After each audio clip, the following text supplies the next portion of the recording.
ko teeru tatagal ko ci ay jullit joxe Ramadan weer Qur'an shahrullahi al-azim yàlla ko teeru. Inna alhamdulillah nahmaduhu wa nasta'inuhu wa nastaghfiruh wa na'udhu billahi min shururi anfusina wa sayyiati a'malina man yahdihillahu fala mudilla lahu wa man yudlil fala hadiya lahu wa ashhadu an la ilaha illa Allah wahdahu la sharika lahu wa ashhadu anna Muhammadan abduhu wa rasuluhu sallallahu alayhi wa ala alihi wa ashabihi wa man tabi'ahum bi ihsanin ila yawmi ddin ya ayyuha alladhina amanu ittaqullaha haqqa tuqatih wa la tamutunna illa wa antum muslimun amma ba'd fa inna asdaqal hadisi kitabullah wa khayral hadi hadi muhammadin sallallahu alayhi wa sallam wa sharral umuri muhdathatuha fa inna kulla muhdathatin bid'a wa kulla bid'atin dalalah wa kulla dalalatin fi nnar allahumma ajirna min an-nar. Louange à Allah, Seigneur des mondes, celui qui nous a créés et nous a donné l'occasion de jeûner le mois de Ramadan jusqu'à la veille de ces derniers instants. Cette période durant laquelle Allah a placé la nuit de la destinée ou Laylatul Qadr, pendant laquelle le Coran est révélé à notre cher prophète, pour sortir l'humanité des ténèbres de la mécréance et de l'ignorance aux lumières de la croyance et de la guidance. Que la paix et la bénédiction d'Allah soient sur son messager,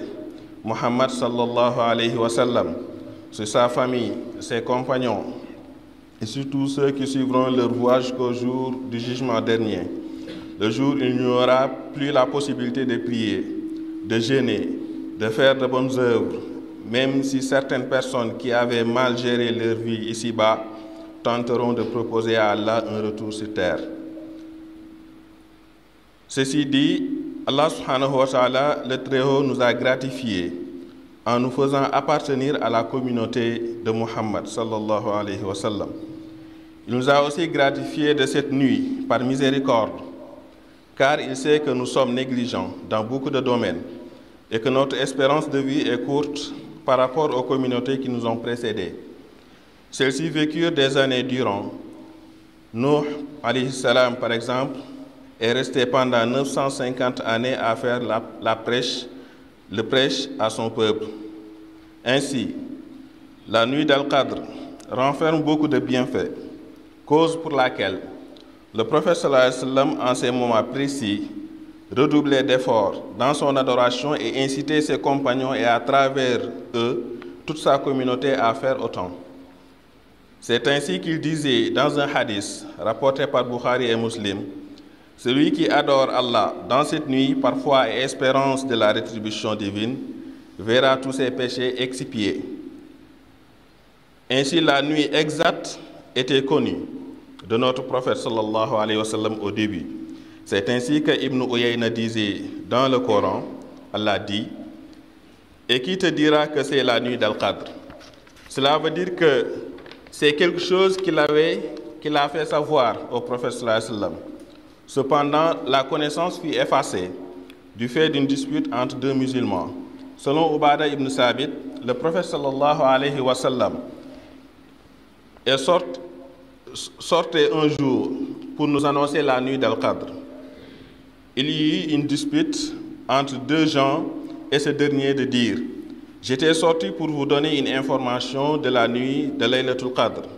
alors qu'un tel et tel se disputaient. On me l'a fait oublier. Peut-être que c'est mieux pour vous, mais cherchez-la dans les 25e, 27e et 29e nuits, rapporté par Bukhari. Certes, c'est mieux pour nous et c'est une miséricorde, comme l'a si bien dit notre prophète sallallahu alayhi wa sallam, car cela doit nous inciter à faire plus d'efforts dans les 10 dernières nuits, sans se suffire à une seule nuit. Ainsi, la rétribution sera la plus importante et on sera sûr d'avoir adoré Allah dans cette nuit. C'est pour cela que notre mère Aïcha, qu'Allah soit satisfait d'elle, disait: le prophète sallallahu alayhi wa sallam a dit: cherchez la nuit de Laylatul Qadr dans les 10 dernières nuits impaires de Ramadan. En effet, cette nuit a un mérite ou bien des mérites par rapport aux autres nuits, et ceci pour de nombreuses raisons, parmi lesquelles on peut citer le fait que cela expie les péchés antérieurs, comme l'a rappelé le prophète sallallahu alayhi wa sallam lorsqu'il disait: celui qui adore Allah dans cette nuit, par foi et espérance de la rétribution divine, verra tous ses péchés expiés. Cette nuit aussi concite une mérite, comme par exemple une seule nuit qui vaut 1000 mois, soit 83 ans et 4 mois, alors que la communauté de Muhammad sallallahu alayhi wa sallam a une vie très courte. Rares sont ceux qui vivent plus de 60 ans, car le prophète sallallahu alayhi wa sallam avait dit que l'espérance de vie des gens de ma communauté est entre 60 et 70 ans. Cela nous permet de faire beaucoup d'actes de dévotion en cette période, surtout que nous ne savons pas exactement quelle est cette nuit. Ces 10 dernières nuits sont meilleures que toute autre nuit. Pour ce qui est des meilleurs jours, il s'agit des 10 premiers jours de Zul Hijjah. Ces 10 dernières nuits aussi sont les nuits du Coran, car c'est dans la nuit de Laylatul Qadr que ce livre saint fut révélé, d'où la parole divine. Selon notre mère Aïcha, lorsque venaient les 10 dernières nuits de Ramadan, le prophète sallallahu alayhi wa sallam redoublait d'efforts en termes d'adoration, passait des nuits blanches et réveillait sa famille. Selon Abdullah ibn Omar radiallahu anhu, le prophète sallallahu alayhi wa sallam faisait cette retraite spirituelle, c'est-à-dire al-i'tikaf, pendant les 10 derniers jours de Ramadan. En somme, en ces moments précieux, aussi le prophète sallallahu alayhi wa sallam était plus généreux en aumône et charité. C'est ainsi que Aïcha disait que le messager est toujours généreux, mais il était plus généreux pendant les 10 derniers jours lorsque l'ange Gabriel lui rendait visite. Qu'Allah subhanahu wa ta'ala nous fasse vivre cette nuit de Laylatul Qadr comme il le veut et nous fasse bénéficier de tous les bienfaits qu'il y a placés. أقول ما تسمعون وأستغفر الله لي ولكم ولسائر المسلمين والمسلمات من كل ذنب فاستغفروه إنه هو الغفور الرحيم. الحمد لله رب العالمين، الحمد لله وكفى، وصل اللهم وسلم وبارك على نبي المصطفى وعلى آله وأصحابه الرداء. mbokk yi ñu ngi sant borom bi subhanahu wa taala di ko sant bu baax a baax ci xéewal yi nga xamante ni ñu koy defal, rawatina xéewal bi gën a màgg mooy mu def ñu nekk jullit. loolu xéewal mënta dépassé loolu. ñu ngi koy ñaan mu rey nu ci nekk ay jullit. ñu ngi koy delluwaat di sant bu baax a baax ci mu may ñu dund ay bis yu màgg, ay bis yu tedd, ay bis yi nga xamante ni ay nit dëndoon géejoo di ñaan yàlla may leen ñu fekkee bis yooyee, waaye borom bi subhanahu wa taala mayu leen ñu fekkee ko, faat na leen laataa bis yooyu di ñëw. ñun amaana xëy na borom bi daf ñu gënale wala mu xéewal ñu may ñu fekkee li nga xamante ne moom moo di bis yu màgg yooyu noonu. kon ñoo ngi leen di ñaax suñu bopp ñu gën a góorgóorlu te xam ni borom bi defal nañu mbir boo xamante ni mbir bu màgg la. borom bi defal nañu mbir bi nga xamante ni xaj na la koo xamante ni xaj na ko koo xamante ni moom moo la dàq, xaj na ko koo xamante ni moo la ëpp alal, xaj na ko koo xamante ni moom moo la gën a ragal yàlla, yow mu may la loolu. kon loolu nekk na li nga xamante moom mooy di privilège bu mu la defal.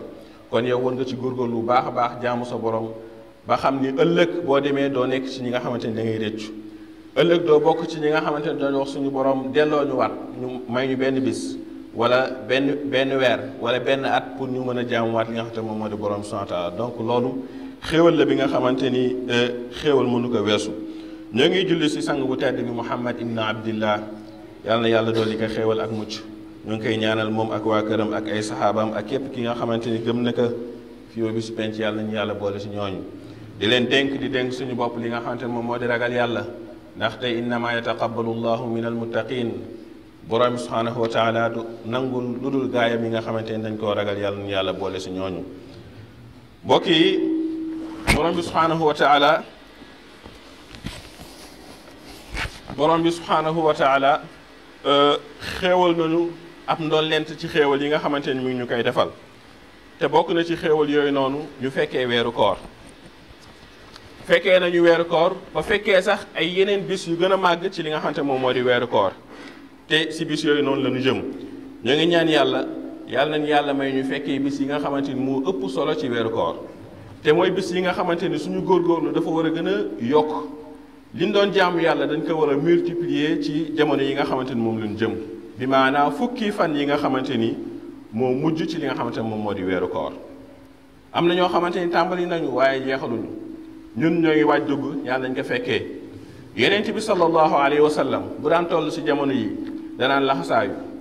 di def li ñuy woowee li nga xamante moom moo di la retraite spirituelle ñu koy woowee al i'tikaaf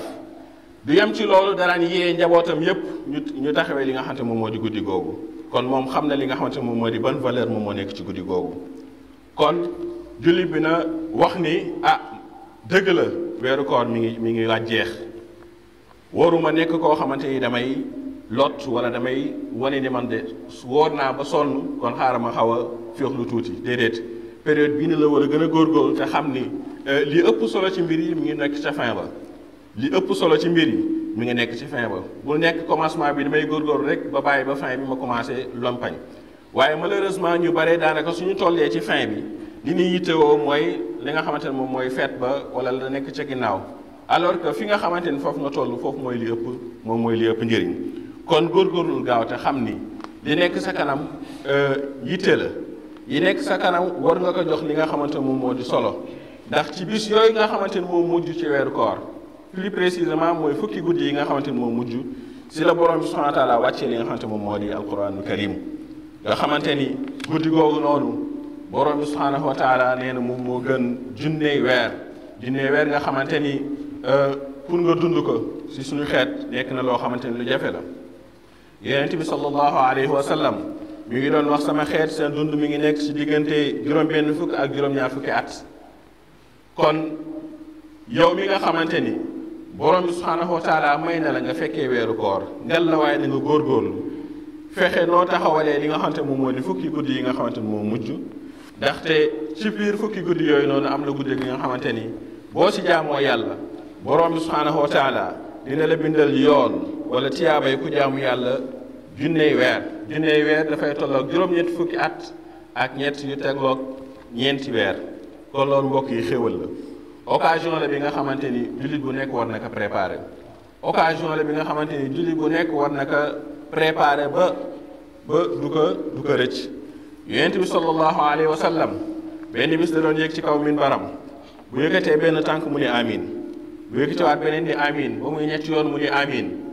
bokk na ci bi ñu ko doon laaj yow ki yàlla yónni lan moo waral amin yi nga doon wax dafa ni saxaaba yi Jibril moo ñëw xibaare ma ni ma perte na ki nga xamante ni fekkee ne weeru koor ba weeru koor jeex te borom subhanahu wa taala jéggalu ko li nga xamante moom moo di ay bàkkaaram kon ñun suñu yitte mooy def farata bi ndaxte digle borom subhanahu wa taala waaye fexe ñun borom subhanahu wa taala jéggalee suñuy bàkkaar sinon dañuy bokk ci ñi nga xamante ni ñoom nooy perte mbokk yi war nañu góorgóorlu bu baax a baax ay fan wala ay at yu néew yi nga xamante ni ñu ngi koy dund ñu liggéey ci loo xamante ni daf ñuy jëriñ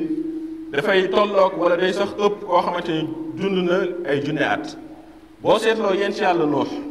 moom woo na ay nitam junne at yu manqué juróom fukk imagineel yow nga fekkee li nga xamante moom moo di fukki weeru koor yow nga mel na que yow dund nga lu ëpp junne at wala sa tiyaabo bi nga xamante ni jaam nga si te borom santaar nangu ko dañ koy multiplier ak fukk kon xam ngeen ni loolu nekk na loo xamante ni xéwal la te loolu ñun kese ñoo ko am kon ay occasion yi nga xamante ni kenn xamul ni ëllëg dina la fekkaat fii ana kan moo ko leer nii dina fekkeewaat weeru koor dëwën amul dara leer nii daan ko fekkeewaat kon nañu jàpp ni bii mooy suñu dernier weeru koor ñu fexe góorgóorlu si jaamu suñu borom loo xamante ni ëllëg suñu jàkkaarloo suñu borom daañu bokk si ñi nga xamante ni dañuy bég kon mbokk yi guddi yi ay guddi la yi nga xamante ni yu tedd la mooy guddi yi nga xamante ni moo gën ci at bi mooy guddi yi nga xamante moo gën ci at bi mooy guddi yi nga xamante ni yonent bi sallallahu alayhi wa sallam daf daan ñaax xeetam pour ñu ci jaamu yàlla da daan ñaax li nga xamante moom moo di waa këram ñu ci daan jaamu yàlla ba tax na mu ni guddi la bi nga xamante ni ci biir guddi yi am na benn guddi bu ñu woowee laylatul qadr naam sama borom xamaloon na ma ko waaye benn bis dafa amoon ñaari saxaabi yi nga xamante ni dañ doon xuloo ma nekkoon doon lijjanti li nga xamante moom moo seen mbir ba fàttewaat ko waaye na ngeen ko séentu yéen saxaaba yi ak yéen samay waa xeet na ngeen ko séentu ci fukki wala guddi 25e wala 27e wala 29e ci beneen xadis bi nga xamante ni suñu Aïcha moom moo ko jottali mi ni yonent bi sallallahu alayhi wa sallam nee na ñuy séentu guddi laylatul qadr ci guddi yi nga xamante ni dañoo tóol kon mbokk yi képp ki nga xamante ni bëgg na daj laylatul qadr na nga ko séentu ci guddi yooyu noonu waaye bi gën a xamante ni moom moo gën a yaatu mooy li ngeen saa salaam doon def bu 20e guddi teewee moom dafay commencé di julli di def ay azkar di màgg dundal li nga xamante moom moo di guddi yooyu noonu ba fi weer bi di jeexee ça veut dire que ki nga xamante ni moom fukki guddi yëpp màggal na ko moom la shakka fii que ni moom tombé na ak li nga xamante moom moo di laylatul qadr kon loolu noonu moom moo ëpp chance que di toog di ko kar ci yi nga guddi yi nga xamante ni moom la xadis bi wax léegi kon nañ ci góorgóorlu bu baax te xam ni ay guddi la yi nga xamante ni nelaw kenn waru ko def wala suñu nelaw nañ nelaw tuuti di def ay azkar yu bare di saraxe ndaxte ay jaamu yàlla yi nga xamante ni moom mooy yu gën a màgg dañ ko soxla ci période yooyu noonu yonent bi sallallahu alayhi wa sallam jamono yi bu daan ñëw nga xamante ni jibril da ko daan seet si mu daan nafar alquran ba année bi mu mujj dund jibril ñëw na ñaari yoon ci année bi mu nafar ci moom alquran ñaari yoon ñu ni période boobu noonu da daan gën a baaxaayam da daan yokk loxo bi amul lenn li nga xamante ne si daan tegu ba pare di taxaw da ko daan joxe kon nañu góorgóorlu ci côté boobu aussi di joxe di jàng alquran parce que période bii mooy période jàng alquran parce que ci guddi yii nii bokk na ci benn guddi si leen wàccee li nga xamante moom moo di alquran kon bokk na ci ngëneelu guddi yooyu mbokk yi ko ñu xam ni képp ko dundal borom subhanahu wa ta'ala dina la jéggal li nga xamante ni jiital nga ko ci ay bàkkaar yéen saa sami wax ci xadis mu ni man qaama laylatul qadri imanan wa ihtisaban ghufira lahu ma taqaddama min danbi nee na képp ki nga xamante ni taxawe na laylatul qadr guddi laylatul qadr fekk ba mu koy def gëm na yàlla ba pare mu si doon sàkk yool kooku nee na borom subhanahu wa ta'ala daan ko jéggal lépp li nga xamante ni jiitaloon na ko ci ay bàkkaar te pour nga mën a am loolu il faut que nga fexe noo dundalee guddi yëpp bu ko defee di nga mën a am tombe ci li nga xamante moom moo di guddi googu kon mbokk yi ñu góorgóorlu ci bu baax beneen bi mooy lii nga xamante ni moom moo di guddi laylatul qadr guddi la bi nga xamante ni war nañ ci góorgóorlu di jàng alquran puisque xamuñu ban guddi la ñu jël guddi yëpp ñu ciy jàng alquran màggal ci alquran di settantal li nga xamante moom moo di alquran di doxantu ci biir alquran di fexe di déglu kàddu borom subhanahu wa taala waaye tamit di ko tasaare mu nekk loo xamante ni lu am njëriñ la parce que période bii nii lañ ko wàccee fii koo xam ku gisu juddam egsi da ngay gis dafay nekk di ko màggal kon alquran moom moo gën a tedd alquran dafa nekk li nga xamante moom moo di kàddu borom subhanahu wa taala kon nañ ci góorgóorlu bu baax te xam ni képp ki nga xamante ni mi ngi ci góorgóorlu du ko rëcc ndaxte benn xaraf boo xamante ni jàng nga ko si benn xaraf boo xamante ni jàng nga ko loolu dafa nekk ay tiyaaba yu màgg yenn saa sam nee na képp koo xamante ni jàng na benn xaraf kooku am na fukki tiyaaba te nee na waxul alif laam mim xaraf la waaye alif xaraf la laam xaraf la mim xaraf la donc boo waxee bismillah am na juróom-benn xaraf yu fa nekk nga multiplier ko par 10 bismillah rahmaan rahim 17 lettres nga multiplier par 10 fatiha ñaata lettres la baqara ñaata lettres la kon mbokk yi ay buntu tiyaaba mi ngi nii ay buntu yool mi ngi nii kon nañ ci góorgóorlu yow mi nga xamante ni aussi mënoo lire xamal ni période bi woon nga ci mën a góorgóorlu fexe noo commencé lire mën a jàng sa alquran te xam ni loolu mooy li nga xamante ni lu lay mën a dugal li nga xamante moo di aljanna kon mbokk yi nañu xam ni période bii nii bokk na ci li yonent bi sallallahu alayhi wa sallam ëppoon li mu daan def moom moo di wéet di def li nga xamante moom moo di i'tikaaf mu wute lool ak li nga xamante moom moo di dugg xalwa ndaxte ñoom ñaar bokkuñu li nga xamante moom moo di ay maqasid bokkuñu jubluwaay i'tikaaf lu Yonent bi saa sallam jàngale la ba pare mu digal ko ay saxaabaam te fi ñu koy defee moom moo di si jàkka rawatina jàkka joo xamante ni dañ fay jullee li nga xamante moom moo di les 5 prières parce que boo ko commencé waratoo génn mu am période bi nga xamante ni da nga koy choisir pour def sa i'tikaaf bu la neexee nga jël 10 derniers yi te mooy li ngeen saa sam daan def bu la neexee fekkee amoo temps nga jël si ñett wala juróom wala mi ngi dépendre sa disponibilité waaye képp ki nga xamante ni borom bi mën loo na la na nga ko fexe def ndaxte njëriñ rek moom moo si nekk. yéen saa salaam bu ko daan def danañ jàng alquran daan julli di def ay azkar bépp xeetu jaam yàlla bi nga xamante ni bu baax la da ko daan def waaye mu nekk koo xamante ni des daan xiir njabootam yow mi nga xamante ni aussi peut-être xëy na sa liggéey permettre la ko même boo génnee weeru koor mën nga ko def parce que loolu xeetu jaam yàlla bi nga xamante ni daf lay permettre nga mën a delloowaat sa bopp sa borom mën a am li nga xamante moom moo di contact direct ak sa borom ndaxte àddina bi dafa nekk loo xamante ni daf lay soreel sa borom te daf lay nax ci li nga xamante moom moo di ay taar ci li nga xamante moom moo di ay activités yi nga xamante ni du jeex soo ko toppee mën nga ko topp ba sànku kon mbokk yi nañ góorgóorlu bu baax a baax te xam ni lépp li nga xamante ni xeetu jaam yàlla la mu baax borom subhaanahu wa taala digle ko yéen saa sallam defe ko xeetu yii nii la gën a baax la gën a tedd lañ ko gën a séentoo te xam ni képp koo xamante ni def na ci benn nga xam ne ay pay yu màgg moom moo lay xaar kon nañ ci góorgóorlu bu baax a baax te xam ni suñu buntu texe xaj na ci bis yi nga xamante ni moom la ñu dégmal ñaan yàlla nañu yàlla may ñu fekkee ko ñaan yàlla nañu yàlla dàqal seytaane ba lépp li nga xamante ni bëgg nañ ko def si jaamu yàlla rek mu nekk loo xamante ni dafay yomb si ñun waaye mu musal ñu ci ay pexeem ba lépp li nga xamante ni tàmbali nañ ko ci ay jaamu yàlla tamit lépp loo xamante ni da koy yàq mu mën ko mucc lu mel ne que ay ngistal lu mel ne que li nga xamante moom moo di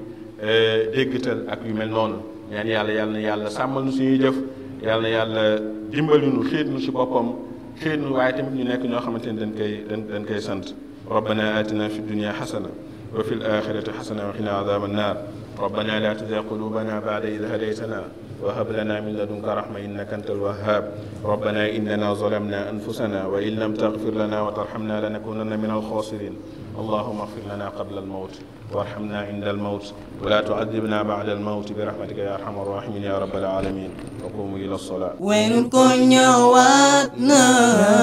أكي أنغانيلم وين كنا واتنا أكي أنغانيلم nanu ko teeru tatagal ko ci ay jullit joxe Ramadan weer Qur'an shahrullahil azim yàlla ko teeru